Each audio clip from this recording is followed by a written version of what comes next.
And then currently, yeah. And she suffered from insomnia and sounds like depression and anxiety. All right, let's have you on the table. Okay. Yeah, that would go on or off if possible.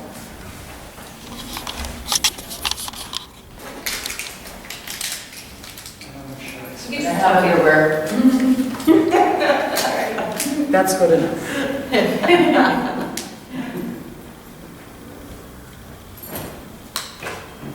All right, so I'll have you on the table, face up.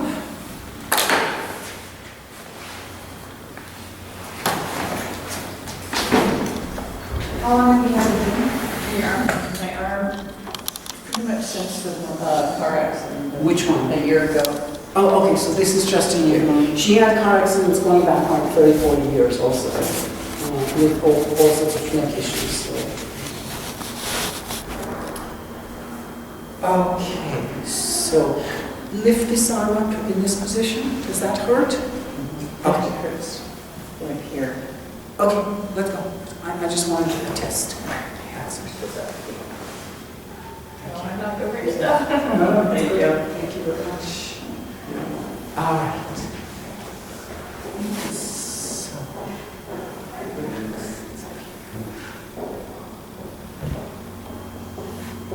Pulse is always slow? Yes, Okay. very slow.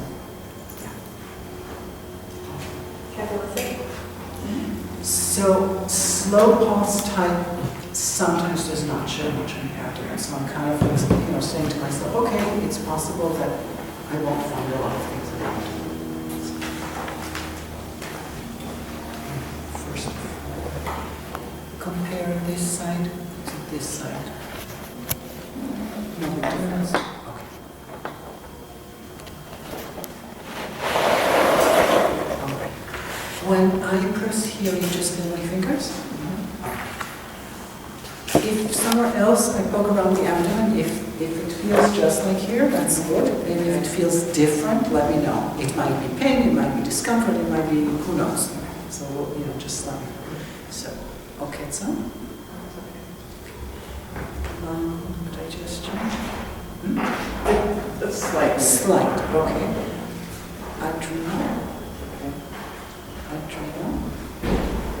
So you'd expect someone who's had so many car accidents and motorcycle accidents to have adrenal, but she doesn't. Okay, so that doesn't mean maybe KP2 will show, but we'll see. Here, here, It's just, that's red 12. Okay, that's. How about 15? okay. How about 17? It's all right. Sorry. Okay. Compare left side and right side. Okay. So the only thing we really found was this one. Okay. How about to the side of it? No. Okay, so then 12 very clear. Okay. How about immunoligament? That's all right. Okay, and stomach. That one. Okay.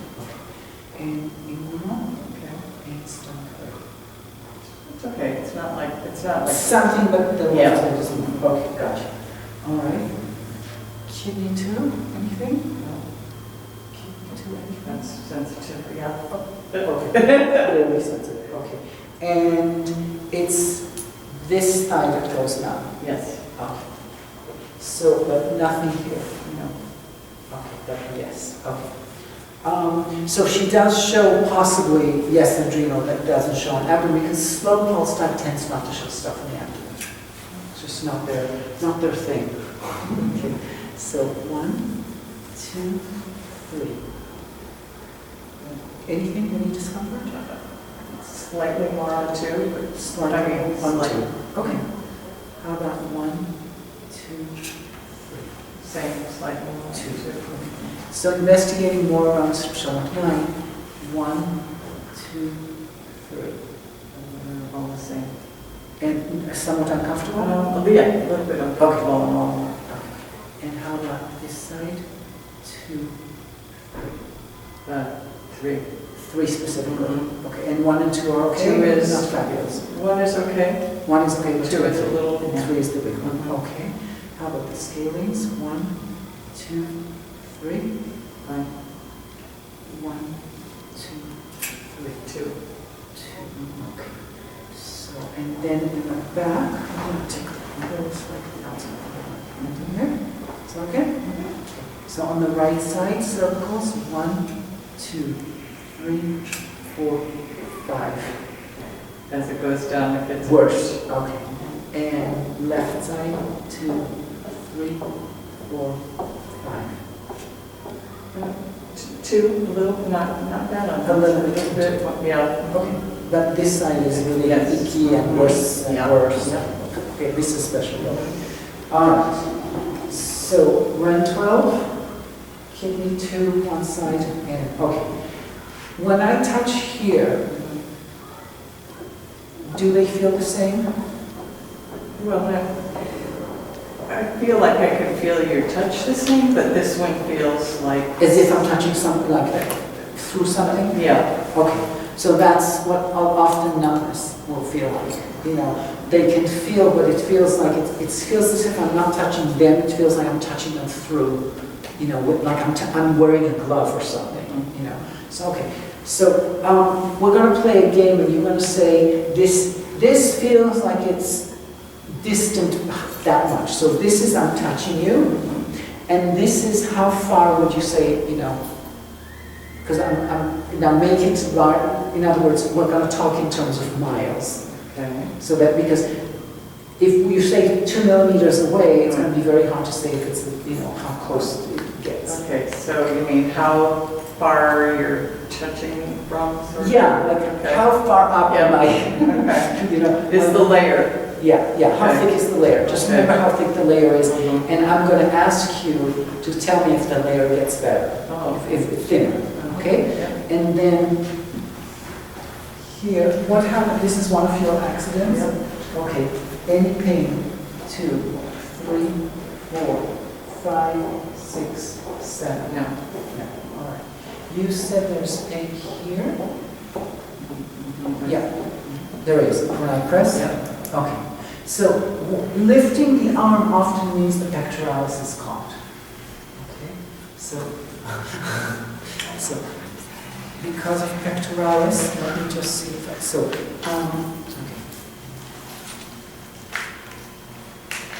How's the pectoralis now? It's okay. It's okay? Yeah. Okay. Could you lift the arm now? Tell me if it's better? No, it's not. No. Okay, hold on a second. No, hold the arm. Okay, good. Not really. Okay, good. Gallbladder 26 is often very helpful for people unable to raise their arm. Okay, but hers is not just the shoulder. She's saying it comes from the back, so I didn't know if it was.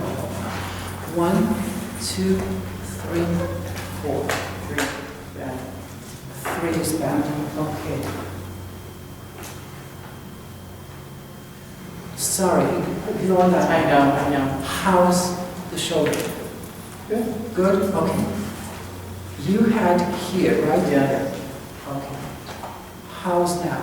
Better. Okay. Yeah. Lift the arm. Any change? Yes. How much? Half maybe. Half. Okay. Come back. Any pain here? No.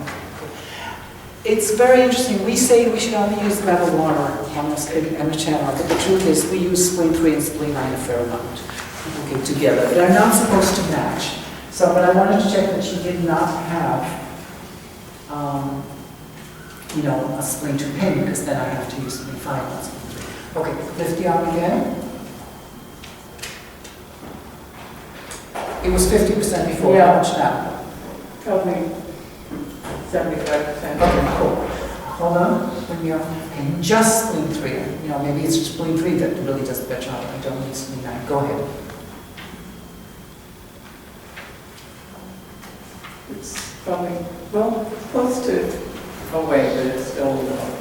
Okay. You can let go. Okay. You have here, right? You said before you had something. Yeah. How is it now? Good. Okay. Compare with, because she has quite, you see how she has a chubby spleen now. By the way, she's a spleen type, right? She has lots of varicosity and stuff, blood vessels not held well. We say that's spleen type, right? How is 112 now? Good. So, for numbness, suppose what happened here? 1, 2, 3, 4. Anything? No. Okay, what happened? One of your motorcycle accidents? Huh? One of the motorcycle accidents? No, these are just toe issues. No, there's a scar. Yeah, Yeah, I had surgery on some toes. She I had forgot that, say. whatchamacallit, I had no, hammer toe.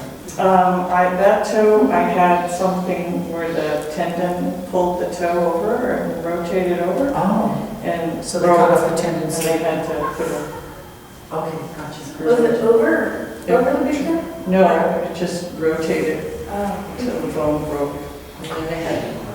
Where is the pain in the weakness and the pain in the foot? Sure. Right where the, like right here.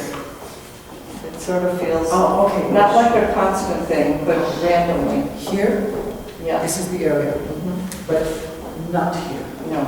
Okay, I just want to, I'm not too happy about using this thing right now, but okay. Because now I'm realizing it's maybe a little too close. Okay. Okay, so this is X thickness. Okay. Am I getting close? Is the layer getting thinner? Yeah, actually, yeah. How much thinner?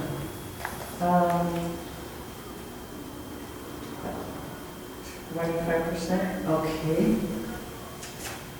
And officially spleen 3 doesn't affect it. Yeah, spleen 3 is the one for numbness, not spleen 9. Okay. But I still think I will probably do both. Okay, so on this we found it because of, I'm thinking maybe some issue with the thyroid. Okay, because it's not whole SCM, it's like specific, it's more like specific points. You said 2, I believe, here, right? And here you said, well, you can just confirm it when I'm pressing, it's not doing it. So here it's 2 and 3. Right. Okay, especially 3, right? Okay. Does this help? Yes. By how much? A lot. A lot, okay? Just looking for, and, no. Yeah, she had kidney 2 pain on this side, but not this side, okay. How about now? Gone? Mm-hmm. Okay. So even though she doesn't show adrenal, I still think she is.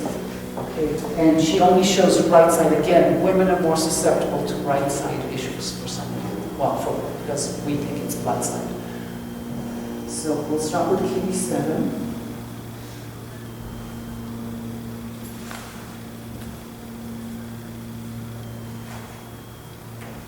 Sorry.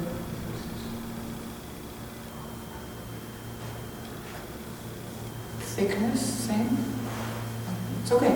Yeah. I'm just checking to see, Yeah. just out of curiosity, does kidney 7 by chance do anything worthwhile for their numbers? And then spleen 3.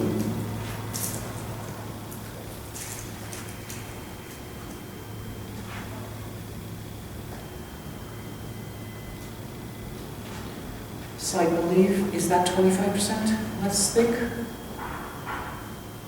In some places. In some places. Okay, Yeah. that's okay. We'll get to the others.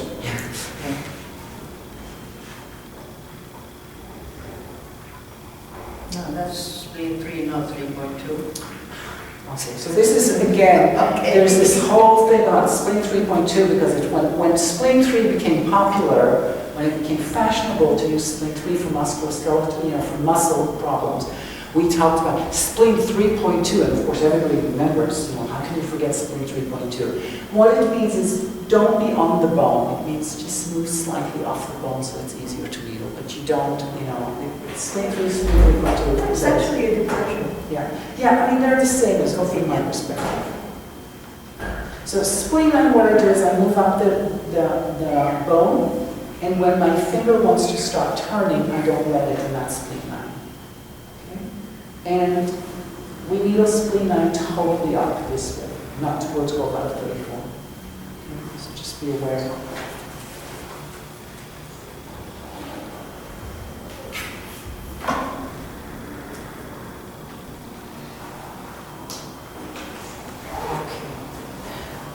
Could you raise your arm again for me?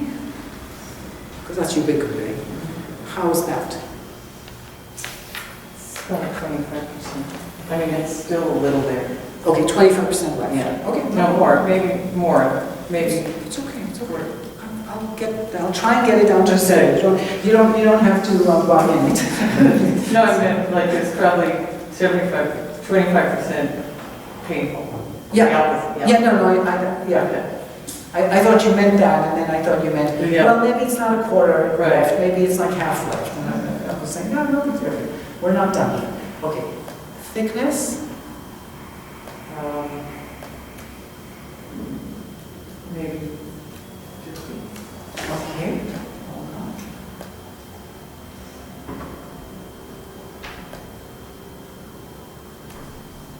Thickness, Closer, probably. close, okay. So stomach Chi, I still, even though I'm interested primarily in the right side, I need to start it on the left side.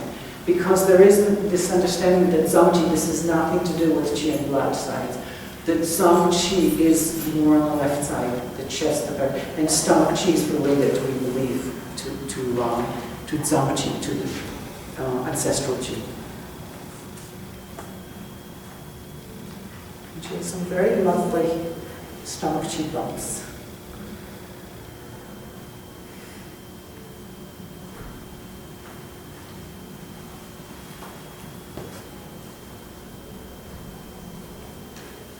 We didn't finish the adrenal, so I'll do that in a second.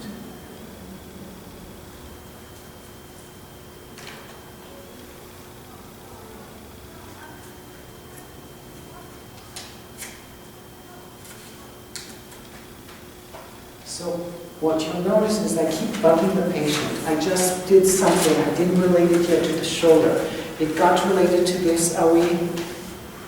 It's better? Yeah. Pretty good? Okay. How's the I want to see how much stomach Qi, which is clearly a good friend of spleen, how much does it do for the shoulder? So go ahead and test out the shoulder. It's significantly better. Okay. Bring it down. Very good. Let's complete the adrenal for her.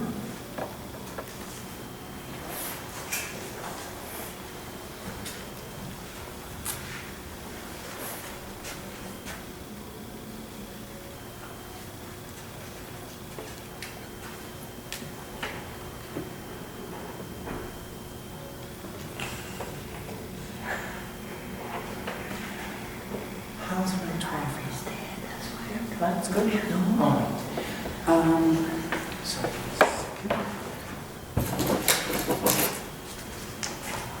So numbness basically you do spleen 3 and lung 8 plus T11, T12 in the back. So numbness is spleen 3 plus lung 8. That's the dogma for numbness. And T11, T12 in the back. The idea is that numbness comes from the blood. Blood is too thick and doesn't have enough oxygen. Lung 8, we say, is a point that supplies more oxygen in the bloodstream.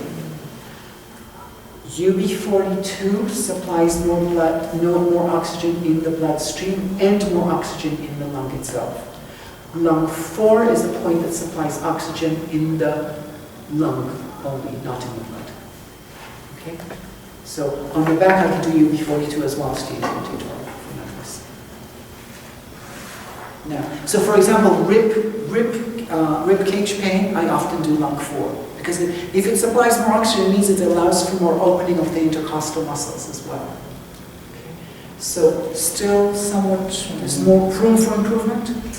Okay, that's good. Always be room for improvement. How's that? Improved? Okay.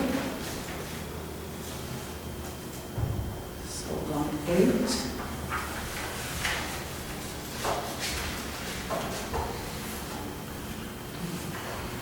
And because the blood doesn't come right just on one side, I might as well do it on this side as well.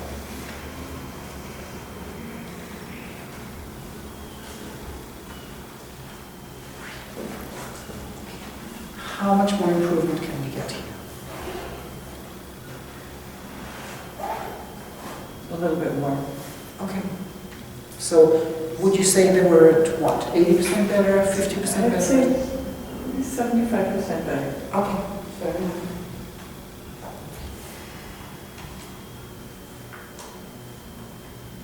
This guy's okay now?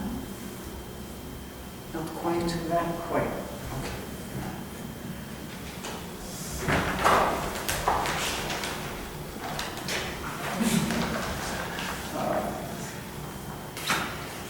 How's he doing? Stomach 30. Stomach 30 is very important to resolve. It's really, it's the area that is the axis of your core. Okay, so it's really, I don't like leaving stomach 30 undone. Now, in the slow pulse person, I don't needle abdomen. Okay, because slow pulse, okay, if you ask somebody with a rapid pulse and you tell them breathe into the belly, stimulate the lower abdomen, okay, the pulse slows down. Slow pulse should not have a slower pulse.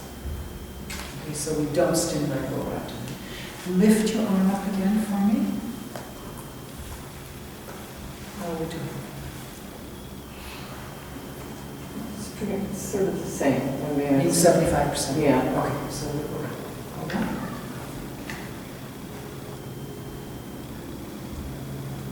Inner yin, or it's like liver 9 on the kidney channel. Okay, we call it inner yin.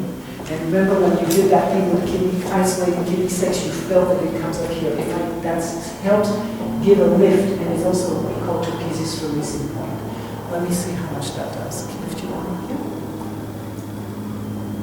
does probably about 15% more. Okay, so we're at 10%? Yeah. Okay. I love bargaining.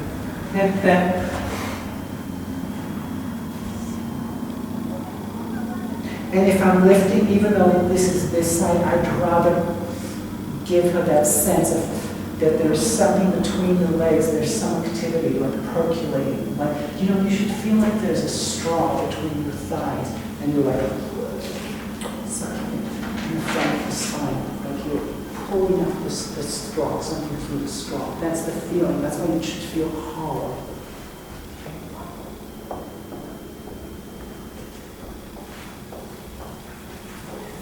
Okay. Numbness.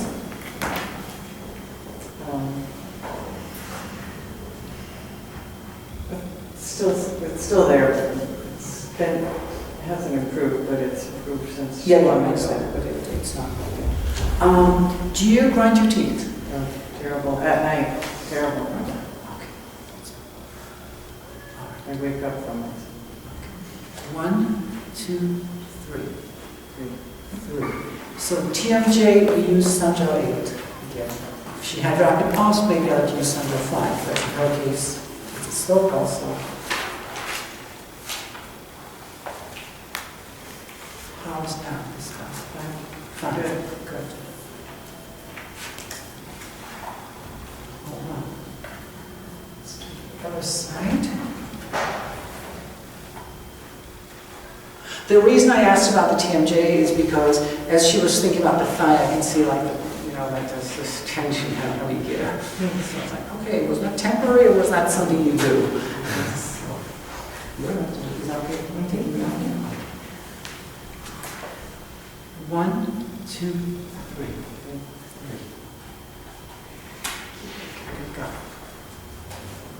Good. So, triple 8 both sides. Now, you do have a needle in that arm, but there's a good chance that it won't matter and you can totally move the arm. If it hurts, if the needle hurts, don't stop the movement, okay? So go ahead and lift the arm up. It's good? Are we at 100? No, Okay, so what's good? close, 90, 95. Okay, so 5%. Fair enough.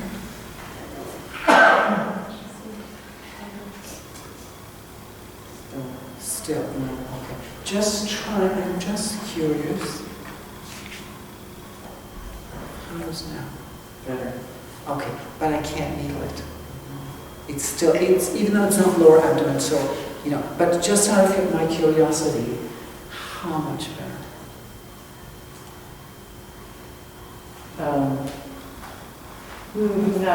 Not hugely. Not hugely, okay, fine. But I don't have to feel guilty, I'm not going to use it. So, all right. How much is left here, would you say? Still quite good. I mean, it's still. Quite a bit is not descriptive I'd enough, say because it's that's why I love probably percentages. 50. 50, okay. With numbness, 50 is a decent amount, because numbness is hard. Numbness doesn't go away in one treatment. Pain you can get out of in one treatment. I'm very, very rare. I can't even think of a specific case that somebody said, wow, the numbness is gone. It's just never happened to me, that I remember. It's like it's a slow process. So as long as you know you're affecting it, you're on a good path. And this we have 5% apparently. Okay, fine.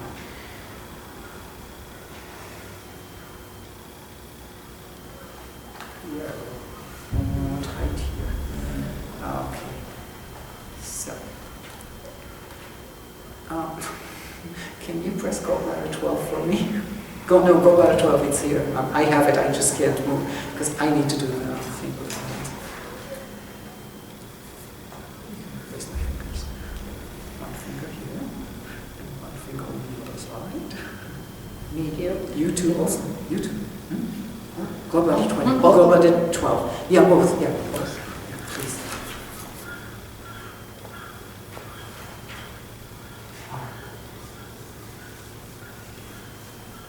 Better. Okay. Yeah. How much?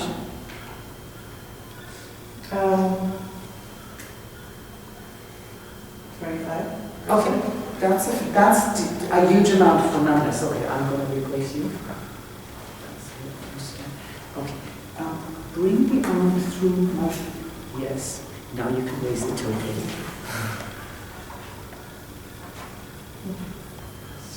Pretty close to going. Okay, thank you. The reason why. Okay.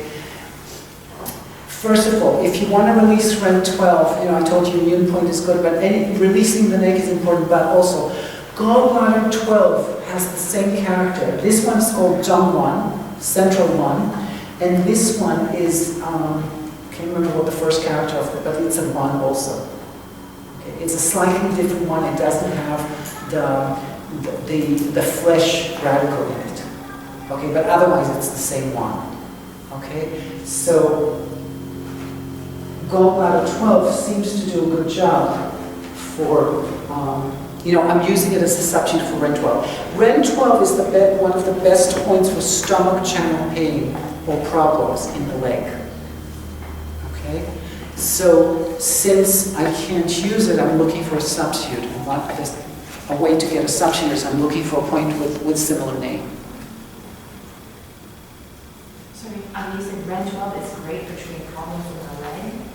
On the stomach or gallbladder channel in the leg, yeah. It's more effective under the knee than above the knee.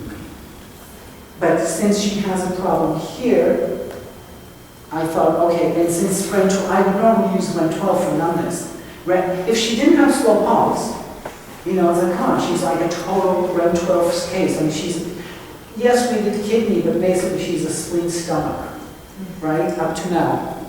Besides, lung gate, central gate, and basically she's spleen stomach axis. Okay, so now, for example, this gallbladder 12, as I'm looking at whatever I use have nice ideas. She's spleen stomach plus adrenal. Okay, that's the main part here. Everything else I'm doing is kind of like I'm adding this, the lung gate, the central gate. This is the fluff. I'm doing extra to try and milk more out of it.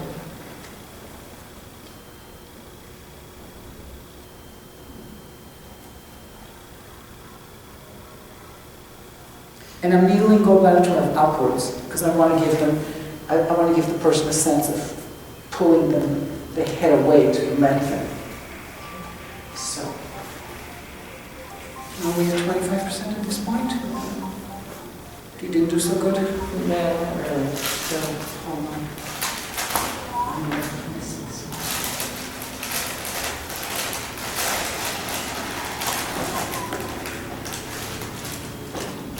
better.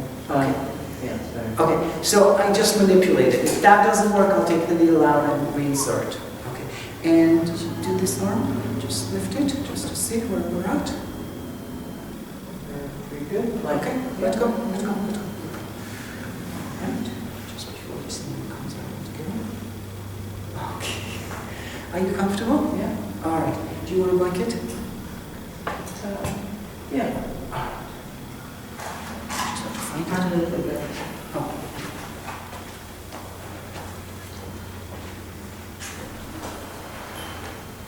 Oh.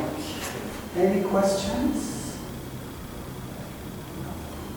I was You have going questions? to explain something, Oh, that yeah. the numbness in my legs. I was like maybe 80 pounds heavier.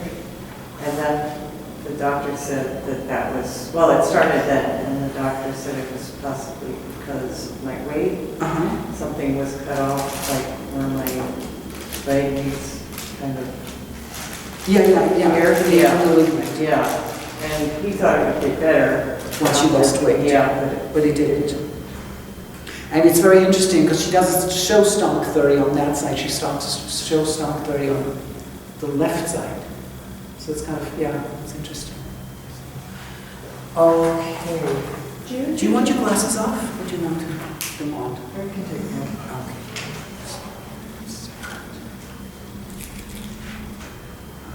So, you can zone out, we're going to talk Okay. about you, but Okay. you pretend that we're not here. Okay. So, all right. Yeah. Do you suggest any at-home care for people with their Any what? at-home care? Very much depending on the person and stuff. Sometimes I leave press tags and stuff.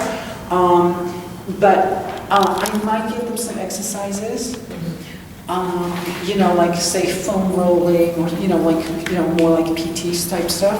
I might give them some dietary advice. It all depends on how much, every person's different in their desire for, to do something. Some people, they just, I have one patient, he came, I think it was about 8 weeks ago or something, and he's an old, sort of retired person, and he has some very serious neck pain that got way worse with all the PT and all the medical stuff got way worse because it got better with the first treatment. And suddenly and I have this knee thing and this and that. And he goes, I feel so much better with acupuncture. And then he says to me, how often do you think I should do this? Should I do this more than once a week? I'm like, oh no, it's just not, I prefer. And so he asks me why. And I said, well, because most people don't have the time or the money. He goes, well, I have the time and the money. So he wants to come, to do more. Those kinds of people, you want to give them homework. But the funny thing is, this guy, I gave him homework and he didn't end up doing it. So you just never know. The other thing, it might, just in terms of like how often people should come, yes, they can come twice a week if it's in an acute condition, and for say 2 or 3 weeks, it's not the end of the world, in my opinion. I try not to. Partially because it bores me. It's like to do the same damn thing again. I like challenges, but that's my problem. That's not their problem. The thing is that they found in China that granted that no one here does this. Even if you are in a community clinic situation, no patient's going to come every day, constantly. But they did find in China that when they were doing it, that some people, a fair amount of people just stopped responding. So you're risking it. That acupuncture just no longer works for them, no matter what kind. So I don't want them to get into like this needle fatigue business, that China is actually quite famous for, as it turns out. So, better to treat a little bit less. I think twice a week is an acceptable amount for someone who's really, desperate. And I've had situations, I had, every time I do this, when I have a patient who insists and I'm like, I don't want to, I'll give you what you want. I had a woman, she had sciatica, she got somewhat better in the first treatment, she wanted to come the next day, and then the next day, and the next day, and each day the treatment got less and less effective on her. It was like a total disaster. So my experience is somewhat less is better. Once a week generally seems to work. If they're really in pain twice a week. I only have one case where a patient asked to come back the next day and he was right.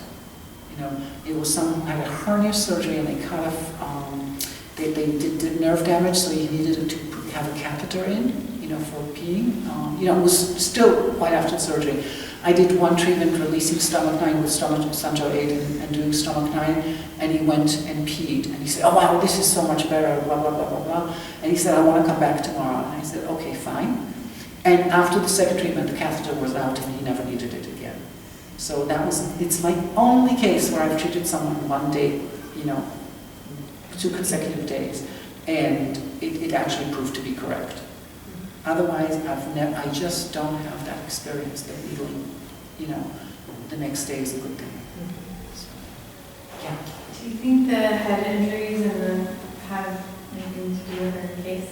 You didn't Yes. check her head? Or No, I didn't. You're right. But yeah, let's see. Let's give her a bit of a rest, and I'll try in a moment. Yeah. I do think it's worth trying out. Yes. So for like a really acute injury, like somebody comes in with a big old sprained ankle or something like this, is it same approach or? So someone with an acute, first of all, I don't see a lot. It's kind of rare for me to see someone with an acute injury. It's not like that. It's not my bread and butter. That's the kind of person I would see twice a week. Or the other thing is, when I was in San Francisco, I would have a little bit more of that. Because people here are just more open to this is my primary care. Where I am, it's like not. It's like this is my last resort medicine kind of thing. And then I begrudge it also. So Californians are much more open. So if they come, that what you can do is do other modalities that are still in our, you can do squash cups, whatever, just not needles, the next day immediately. Don't get the body too addicted to this needle thing. That's my opinion. And I know that, if you talk to the NADA people, oh no, you do the years every day, for 3 years. And so I'm like, well, if you're doing it for 3 years, then where are the results? Why are they still coming? Now, I understand that they're dealing with a whole different set of problems. We're talking about addictions, and it's a whole different phenomenon. But, for me, it's like, so if, somebody calls and says, well, I'm still in pain, I want something, they can come in, but I'll try and do something to not needle the next day so that they don't get into like this phenomenon where I'm like the opiates. And then it's like, well, they can't survive without it. It's good for your pocket, but it's not so good for the patient. All right. Anything else? So before we turn over, let's check, because there'll be some things that we can check, for example, this, to see if it helps and stuff. But then we can do it back. By the way, we sort of did head injury. Sanjo, head injury, on the front is triple warmer 8. You can combine with gallbladder 40. On the back, we do what we call Ihikon, which is UB 60, 57, and 40. Except the UB 40 is really more like UB 39 and even upwards, more like UB 38 for me. Kiiko does more like UB 39, I go upwards. Can you say that combo again? Yeah, Ihikon is UB 60, 58, not 57, sorry, that was a mistake, 58, and so-called 40. The name Ihikon comes from Ihikon.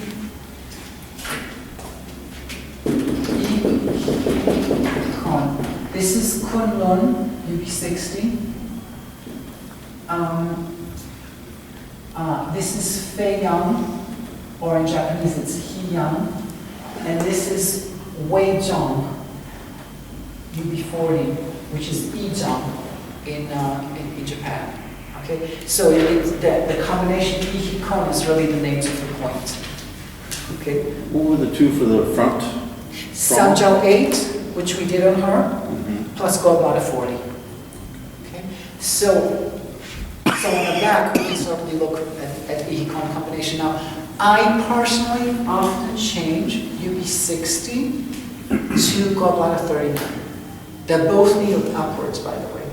Okay, so it's, you know, you can say that what I'm doing is Ihi Jong, okay, because gallbladder 39 is called Xuan Jong. Okay, so, you know, I'm not doing Ihi Kon, I'm doing Ihi Jong. All right, so, you know, you can substitute within things and you're still relatively, you know, within the realm. Yeah, 1 and 2. Go ahead. Is this the case where you were checked for her head affected and she's running? For what? Oh, okay. You said the head injury. That's fair, yeah. Tight skin, not, I mean, some movement, but it's okay. No heat, and I gather no pain. Okay. Since we're already messing with your head, so any discomfort? Okay, in the back. Oh, no, don't. No. It's okay. I can get there.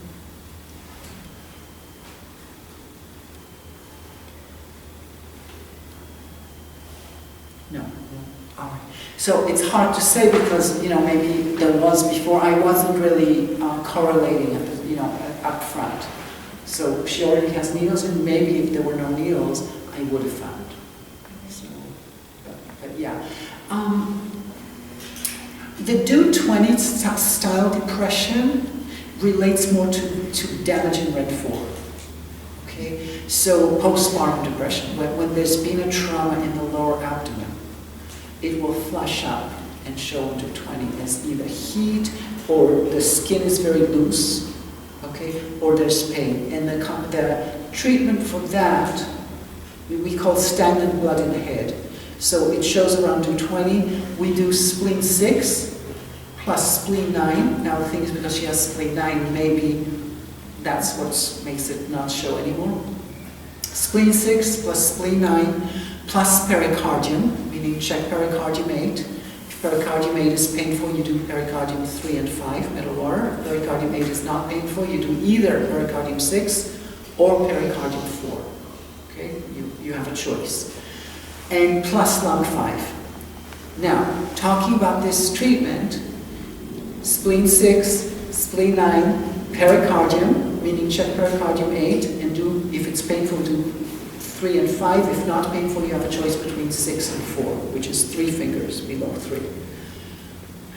Plus lung 5. That combination without the lung 5, which is spleen 6, spleen 9, pericardium, is the combination we use for any blood pressure discrepancy. High blood pressure, low blood pressure, weird blood pressure. Okay, what does weird mean?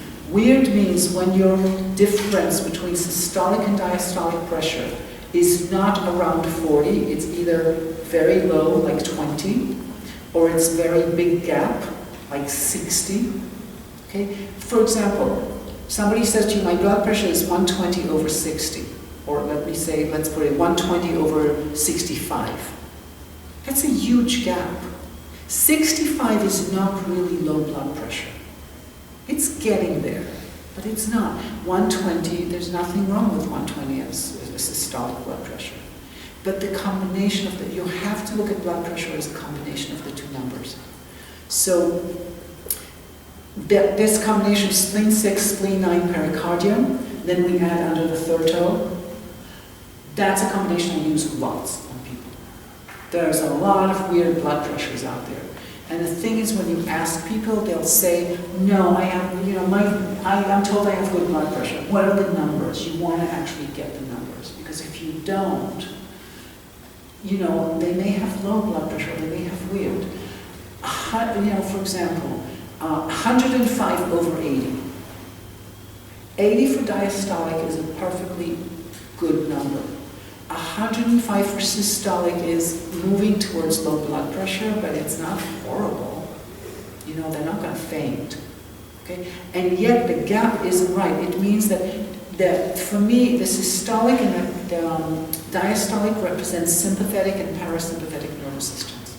Systolic is when it's pushing, it's a sympathetic action, and the diastolic is parasympathetic, it's the dilation. Okay? So if they can't coordinate, something is not right in the nervous system, and we will talk about nervous system in a little bit. Actually, as soon as we turn our over, we'll talk about nervous system because it's a bit of a long subject, so we need a little bit of time. There was another question. Can I just clarify that? So if you have a traumatic, like a head, some sort of head trauma, injury, but there's no history of like cesarean, abdominal surgery, or whatever, then you don't you don't go to head up immediately. There could be. No, there could be. Okay. But the main stagnant blood in the head, ideology is, oh, okay, you had a trauma in the lower abdomen, and that flushed up. That's more due 20, because other head injuries, okay, let's put it this way. How many people, in order to have an injury literally on due 20, they have to be a diver? Who the hell lands on their head? This way, you have a head injury, you land on the side or on the back. It's very unusual for someone to literally have either an injury here, or where they could have an injury is it came here, and then, like the repercussion of the brain bouncing might have happened that way. That's possible. So I think that the due 20 pressure pain is more organic style, whereas the other things are much more likely to come from mechanical, stuff. Yes, you can also have the due 20. I'm not saying that you can't, but it's not the first thing in head injury I would check is more like, the sides and the neck. By the way, she had all 5 on the right side. Sorry. You had all 5, so, and then we're getting worse as we went down. How is 1, 2, 3, 4, 5? And 5 is like less than it was, but 3 and 4 are still pretty. 3 and 4, okay. Then move on. Oh, there is something here. Yeah? No? Okay. You feel this? No. How is 3? How is 4? It's much better. Much better. Yeah. Okay. So coming from the liver, apparently. Now, since we have, okay, I'll go to this one. Just make sure I have it. Is it 3 and 4? Mm-hmm. Okay. How is 3? How is 4 now? 3 is 0 now. 4 is still slightly. Slightly. Yeah. Okay. So when I turn her over, I'll do liver 4 on this side also. Okay. Right side neck often relates to liver, especially if it's C3. But so she had a whole bunch, and then she had a smaller section that was left. So I got it much better by pressing liver 14. Okay. But if I do liver 14, I want to turn her over in a second. Then she's not going to be too happy laying over liver 14. Okay. Most people kind of go, oh, that's not quite what I imagined. So.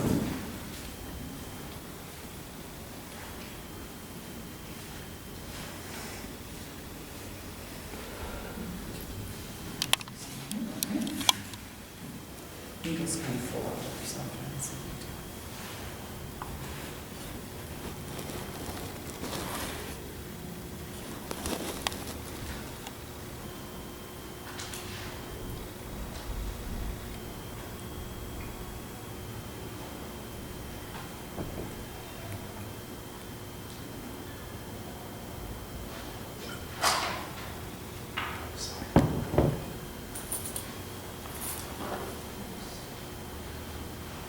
Just 1 second.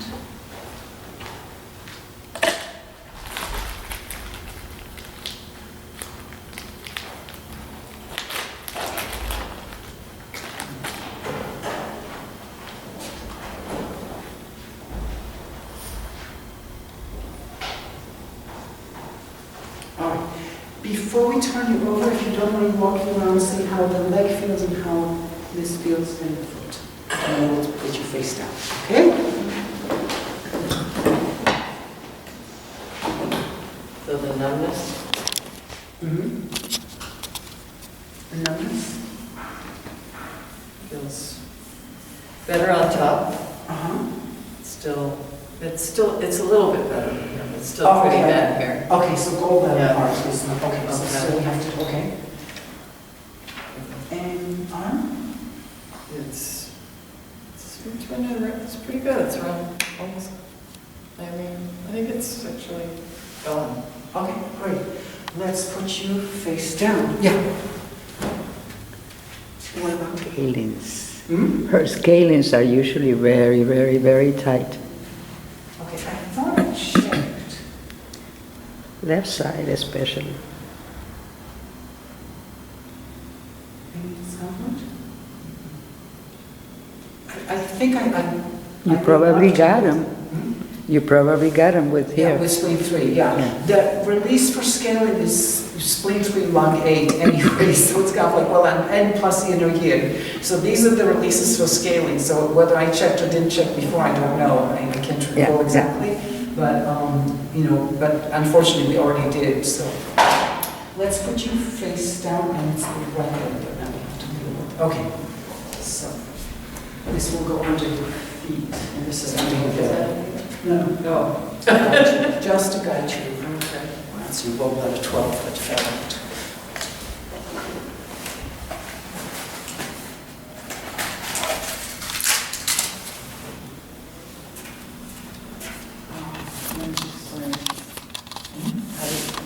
Oh, in this position? Okay, fine. Pillow. Okay. Is that okay? Mm-hmm. All right. So she says stomach channel is better in the numbness, but the gallbladder channel is not. So let's see what we can do. There is a chance that this actually comes from the back, and not, that it's not so much organic, so to speak. Oh, she has a magnet in UB58. I'm onto one. It just magnetized onto her. All right, so this is numb? Yes. Okay.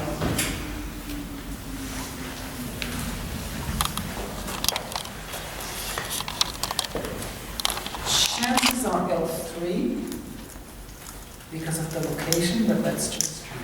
Okay. How's now? It's still low. No change. No. Still as distant. Okay, hold on. Now? It's closer. Closer. Okay. Now? No. Okay, so this one got it closer. Yeah. Okay, let's get it before it disappears.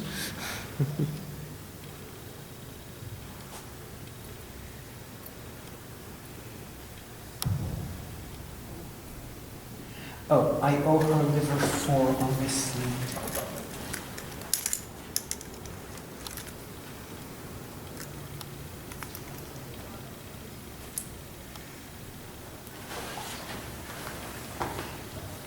Where are we at? So, Sorry? still distant. Okay. We call that adrenal. There is no such reflex for the autonomic nervous system, but there are things that indicate it. Okay? The first thing that indicates it is a kind of pulse that we call a tight pulse. Okay? A tight pulse, all the 12 channels, and then suddenly it starts talking about the points in the neck that the Worsley School speaks about as windows of the sky. It doesn't, windows of the sky is not the name that is given classically to it. Okay, window of the sky is the name of the point center of 16. But it doesn't matter that they chose, like you can argue, oh, they gave it the wrong name, it doesn't matter. And twice, that description of these points appears twice in the Neijing. The second chapter, I don't remember exactly where it is, but I know that it exists exactly a second, one more time. This grouping of points, you don't know why they're listing them. So we have to think, like, what the hell is going on here? They're talking about below the elbows, where the channels start and the energy is fresh and, how, when the river starts, if you put a rock, if you found the origin of the Amazon and you put a rock there and stop the water, the whole Amazon dries out and maybe it will go to the Pacific instead of the Atlantic sort of thing, right? So it's the same thing. If you touch the Jing Wall, if you do the Jing Wall points on the Yin Spring, at some point what they're saying is that the energy is just not as available. It's gone too deep. Okay? But they're saying that below the elbows, below the knees are terribly important points. Okay? And in the same chapter, the continuation of this is a description of points in the neck. Okay? So they're saying, you think I have 4 limbs, 1, 2, 3, 4, right? And then actually in reality, it looks like there's a 5th limb here. Right? There's a 5th leg or a 5th arm, whatever you want to call this, that we call a neck. Okay? And that's incredibly important because it mediates the connection between the brain and the body. That's why looking at the neck and releasing it. So what you have in the neck, you have your SCM. Okay, so we talked about that Sanjiao 8. You have your scalings. Okay, that's spleen 3. Other options to release scalings is lung 8. Inner yin, which is level with liver 9 but on the kidney channel, and heart 3, needle downwards. These are the 4 points that we generally, any of them or combination of all 4 is our scalings releases. Okay? And then you have your cervicals. Okay, thank you. No problem. See you tomorrow. So you have your cervicals, which again, triple warmer 8 can release. Depending on what's happening in the cervicals, which one it is, so maybe tomorrow we'll go through one by one which vertebrae does the best job with what. But releasing the cervicals is very important, so again, why Sanjiao 8 is so important. We also have a combination we call, it's a friend of Viikon, it's called basilar artery insufficiency. It's people who they're stuck here or under the occiput, and when they turn their head, it hurts. That the release for that is triple warmer 8. Now, the original combination is this: triple warmer 8 plus liver 8 plus kidney 10. This is the original combination. On the back, the continuation of that treatment is EHCON, UB 60, 58, and 40. However, this is Avi's way of doing it. Instead, I almost never use kidney 10 for basilar artery insufficiency. I usually use kidney 9, possibly kidney 7, one or the other, not kidney 10. And I usually use either liver 8, it's not like I let go of liver, but it's either liver 8 or liver 9 or inner yin. Liver 9 and inner yin are the same level, except one is on the kidney channel, one's on the liver channel. Okay? So I changed the kidney 10 to kidney 9 or 7. That's my preference. And on the back, often in the EHCON, instead of using UB60, I use GB, gallbladder 39. Okay? So that's pretty much about releasing the neck. If they have under the occiput, we consider that to be either hormonal issue or autonomic nervous system issue. If you and it could be both, of course. If it's autonomic nervous system, under the third toe is likely to do a good job. If it's hormonal, it tends to be a little bit more lateral, and we use UB66. Okay, so actually, let's give it a few more minutes and we'll talk about the different neck vertebrae since it's such an important subject. And then tomorrow we can do more like the organs, so to speak. So you have C1, 2, 3, 4, 5, 6, and 7. Okay. C1 you cannot feel. Okay, there's no way you can't touch C1. Okay, but it will show at the edge of the mastoid. Okay, so C1 shift is going to show on the side, pretty high up, above Sanjiao 16, where the attachment of the SCM is. That's, the mastoid, that's going to show C1. C1, we use, you have a number of options of things that you can use, but basically at the end you're going to get to Yang Tong Shui. And you want to do that on only one side. Okay, so, you know, it's like Sanjak 3 and, you know, go 1 tenton over from large intestine 4, that's Yang Tong Shui. So you will get to that, but before you do that, you want to release it in any other method that you can. Especially if they show both sides, you want one side to go, so you can just use Yang Tong Shui on one side. So some of the things that can release it are Mushu or the Chokanto points, which are originally for the lungs. Okay. Next. C2, I don't know if you can touch, and I don't know enough about it. I mean, and it may actually come in the category of C1 or in the category of C3. So it's I don't really have a good talk, you know, anything to say about C2. Some people say that the phrenic nerve actually comes out of the C2 and C3. And, you know, since I'm not an anatomist, I don't know enough about it. C3 we consider to be phrenic nerve. So it controls the diaphragm. Okay? And what happens is, for example, if you have liver problems, it's going to show on the right side. Why? Because the liver is pressing against the diaphragm. And it gives feedback to the phrenic nerve. It's congesting on the phrenic nerve. So C3, we differentiate right side and left side. Okay? So you're pressing against 1, 2, 3, 4, 5, 6. And if you're finding what you think is C3 on the right side, you need to treat the liver. It's a liver treatment. It may be liver 1, but liver 1 is a liver deficiency treatment, and later we'll talk about the different livers. Okay? But you can, for right now, let's assume it's liver 1. If C3 is on the right side. If C3 is on the left side, the official dogma is it should be spleen 1. But I'm going to suggest to you that if it's on the left side, you have actually 2 options. One is spleen 1, and the other option is that it's a cardiac patient.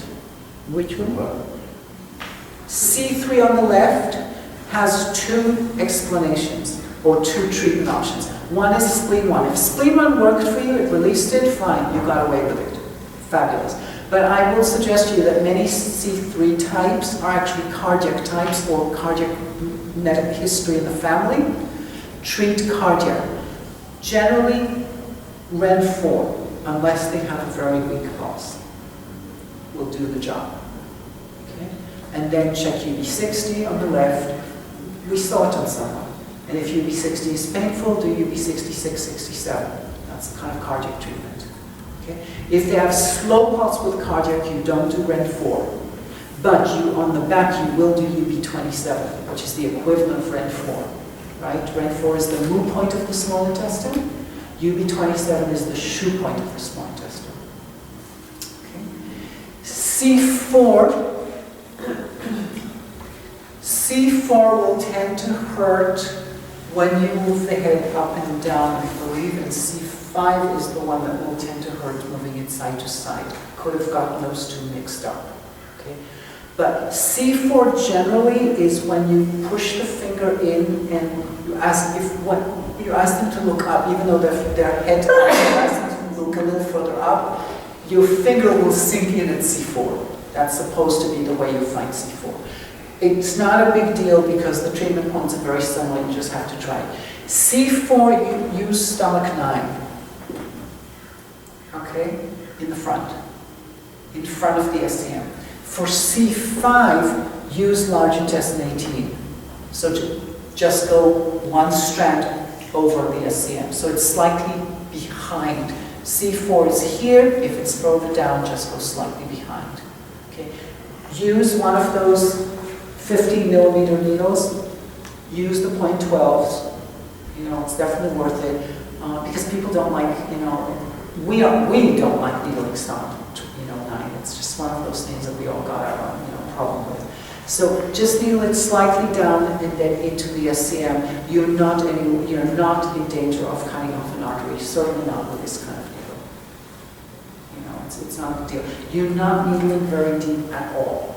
You're just trying to get a little bit of reaction, not in the patient. The patient shouldn't feel anything. You're just trying to break down some of the connective tissue there.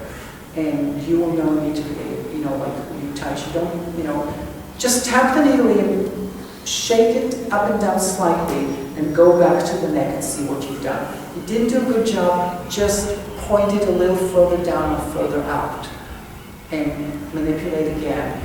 With a 1/2 inch needle, you know very well that you can't go very far with it.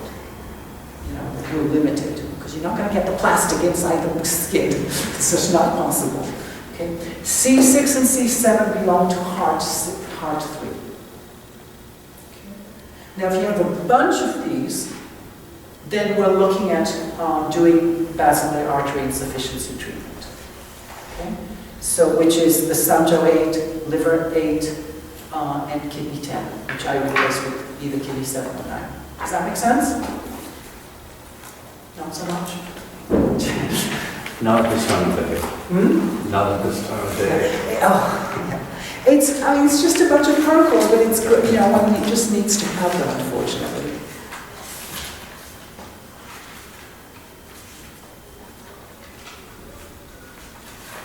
So what is the name of that Sanjo 8 liver 8 kidney 10 treatment? Basilar artery insufficiency.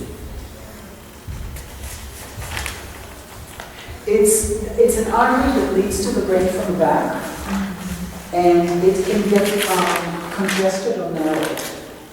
So then there's, then you can get neck or brain symptoms from it.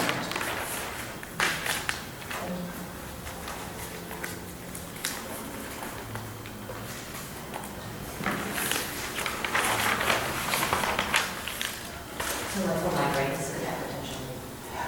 If they clearly have this, that could be a combination for migraines, absolutely. I would definitely with migraines check the C1 and check blood pressure. There's just a whole bunch of stuff you need to. See, when I give protocols, it's just one of those things you have to kind of intelligently apply them. So it's kind of that's the protocol. The thing is it really matching the patient? Let's have you stand up and see how you are. She has one here. She has one here. Did you succeed? I took out. Oh, you took out? I'm sorry. I did. I didn't see it. She may have another one somewhere else. But No, I didn't see you not to my taking it out. knowledge. Yeah. Sorry. I can do things without being seen. I can see. I forget it. We all do. How's this? Good. And how's this? This is good. The stomach is good. Okay, and the cold iron? It's actually better. It is better? Yeah. Okay. Yeah, good. All right. Well, thank you for coming. Thank you. Thanks. It's helpful. Your shoes and stuff under there, and your jeans on the other chair. In case you're looking for stuff. And glasses. Oh, the glasses? Yes. Of course you're looking for stuff you can't see it. Yeah. So, okay. Yeah, it seems like you got those ones. All right, any questions before we end? You're like, I don't know anymore what to ask. I can't decide on which question. Well, just throw one out. What the hell? Hold on. Yes. With the vagus nerve, are vagus nerve problems, can they come up sort of as an overactive or underactive? Can they kind of go either way? Is it regulating it? The vagus nerve, if the SCM is congesting on it, the message is not passed through. It's just like your hair forming, you're pushing up.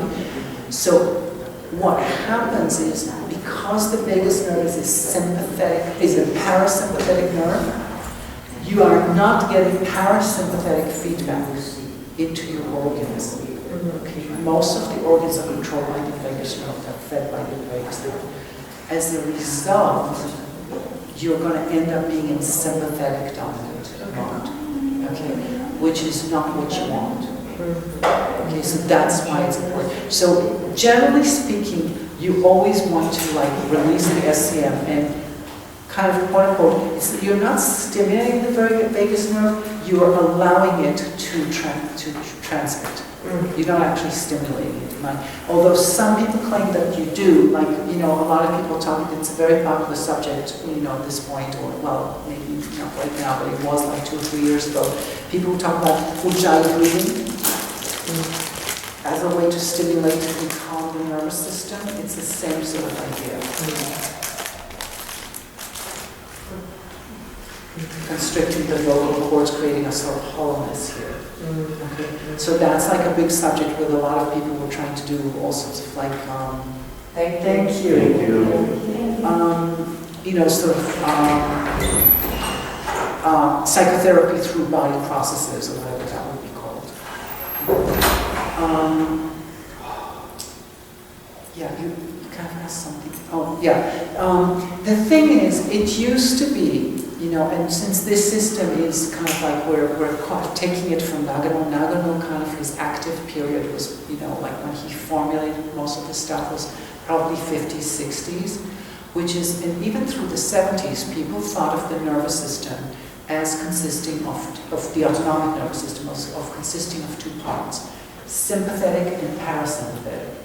If you read Kiiko's book, whatever it's called, clinical, I can't remember the name, but hopefully you know what book I'm talking about. There's Clinical Strategies Part, Volume 1 and Clinical Strategies Volume 2, that's what it's called.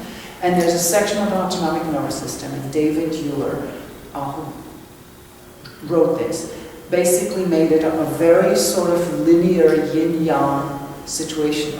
Sympathy, it's like yin deficiency and yang excess and that kind of stuff. This matches if we think of the autonomic nervous system as really consisting of sympathetic and parasympathetic only. Well, in the last 20, 30 years, we're no longer talking about the autonomic nervous system as only these 2 systems and their interaction. Because now officially, you're either sympathetic or you're parasympathetic, and you're never both, with the exception, and this is why the male urogenital system is highly affected by the nervous system and by the throat. The only time when those 2 systems actually work together as opposed to antagonistically is during sex, and especially with men. Okay? An erection requires a sympathetic action, whereas an orgasm requires a parasympathetic action. Okay, so that's the only place in the system you're either running away from the dinosaur or you're digesting the food. You're not saying to the dinosaur, "Excuse me, I need to have my sandwich first." That's just not the way it works. Okay. However, nowadays we're also understanding that there's other autonomic nervous system components, primarily the enteric nervous system, which is where this whole idea of like the gut flora is affecting the enteric nervous system. Okay, and therefore your microflora is very important. Okay, but otherwise, so you have a bunch of plexuses. By the way, you didn't see it today. Well, actually, you did see sacroiliac ligaments. Okay, and this is, by the way, also why the Liao points in the back, E31 through 34, are so important. They're basically stimulating a parasympathetic plexus. Okay, which is a very, between here and the thoracics, you don't have parasympathetic plexuses. So this is one of the places where you get into the parasympathetic nervous system. That's why Do2, for example, for me is so important. Okay, so I have many ways to look at each point, both like physically, I'm trying to make as many correlations as I can between different systems. It's not just one way. Okay, so does that answer your question? Yeah. But most patients, you're going to want to get them into parasympathetic mode. And I will do a little bit more on that in a second, but go ahead. I wanted to ask what you think about like vertigo and like they talk about the crystals in the ear. It could be. Vertigo can come from a few different things. Vertigo can be basilar artery insufficiency. It can come from the ears, and it can also come from a T4, T5 shift. That's my understanding. That's usually what I find. There are a few people that will have vertigo that will show liver, and you have to treat liver. but mostly it will be, yeah, it will either be ears, and if it's ears, I use spleen 7, but behind bone. Don't take spleen 7 away from the bone. Spleen 7, where you'll have like an endomatic hole, plus Sanjiao 8, that's for ears. If you have basilar artery insufficiency, it's basilar artery insufficiency treatment, so you see Sanjiao 8 is going to come in August. And for T4, T5 shift, I use the ear brain sting or ear oxalate point to release before. Okay, it's that, the type of notch. Okay. I don't use a lot of ear points, but this is one that I do use. Okay. Did you figure out the question? Okay. So put both feet on the floor for just 1 second. So, talking about sympathetic and parasympathetic feedback. So close your eyes, breathe out 3 times. I usually do this at the beginning of classes. See yourself in a room. In the center of the room, there's a box full of balloons already blown up. Pick up a balloon of a color you really like and take it to the window or the door. If the window or door are not open, open them up. Allow yourself to float up into the sky with the balloon. Let the balloon bring you up. Float up here in the sky, hover here, travel until you see a place you really like. When you see that place you really like, give the balloon string a little pull and land at that place that you really like.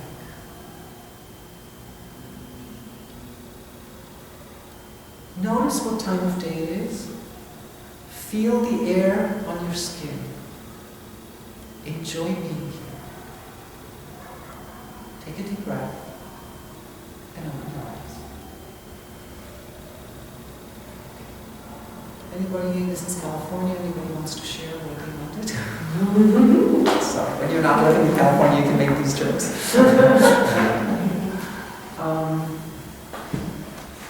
Hawaii style beach. Hawaii style beach, okay. What time of day? It was like late morning. Anyone else? On top of the Bay Bridge. Nice. Cool. Most people will land in a place where there's space, like a meadow, a beach, a cloud. Oh, I landed on a cloud. Okay. And there will be a certain quality of light. It will be distinct. It's sometimes people will say, oh, I landed in this lovely restaurant where I met my partner. Okay, it's a place you really like, it's understandable. It's not a place with a lot of space. Most restaurants don't have a lot of space, or even a lot of light, as a matter of fact. But generally speaking, people will land in a place with space and light. When someone tells you something, and I've never heard anybody actually say it, but if you're starting to see someone who says to you something that's beginning to be the equivalent of, I landed in a cave, dark cave, full of scorpions and snakes. You know there's a psychiatric problem here. This is a place you really like? Either you can't go. I told you, culture, you can't imagine a place you really like. You're not able to follow the instructions. That's a problem. It's a mental problem. It's just a simple image. It's not that hard. Or you really like dark places. There's something congested in you. So the point of this exercise is to show you that healing requires space and light. There's no 2 ways about it.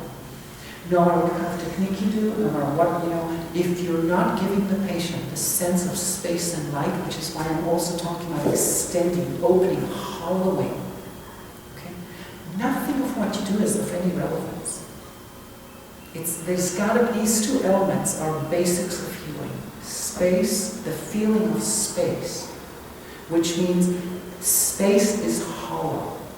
If we feel heavy and bearing down, congested, that's not a feeling of space. And the same thing with light. Light is something you can't catch. It's not material. These 2 things have to be in the treatment somehow, in some manner. And the third one is knowledge of new possibilities, because when a person doesn't believe, that things can change. You know, the wife might have sent them to get rid of their neck pain, but they don't believe it can change, right? And you've seen patients like that, you know, and they tend not to get better. You know, even though technically you did everything correct. That is why a parasympathetic mode it's just another way of saying space and light. You know, parasympathetic mode is the mode of healing, not sympathetic mode. And that's why bringing people into a more relaxed mode is very important. If you do large intestine 4 and liver 3 and you can do it, and that's how you do it, I have no problem with it. I don't do it. Okay, but it doesn't mean it's wrong. I don't do it because it's not fun for me. You know, it's not that interesting for me to do large intestine 4 liver 3. Okay, but the truth is it kind of does the trick. So what's wrong with it? Nothing. You know, so keep that in mind in terms of, you know, when we treat, what are we really treating? Okay. So also bear in mind that it's my understanding that we're switching clocks. So we're still starting at 9, but that 9 is going to be what for today would have been 10. It's just know that. And don't come here at 8 because it will be a drag for you. You won't feel very spacious or light. So, and think of questions or whatever. Jeremy, there's tons of videos on my website. I will check them out. Which doesn't mean you have to do it like tomorrow.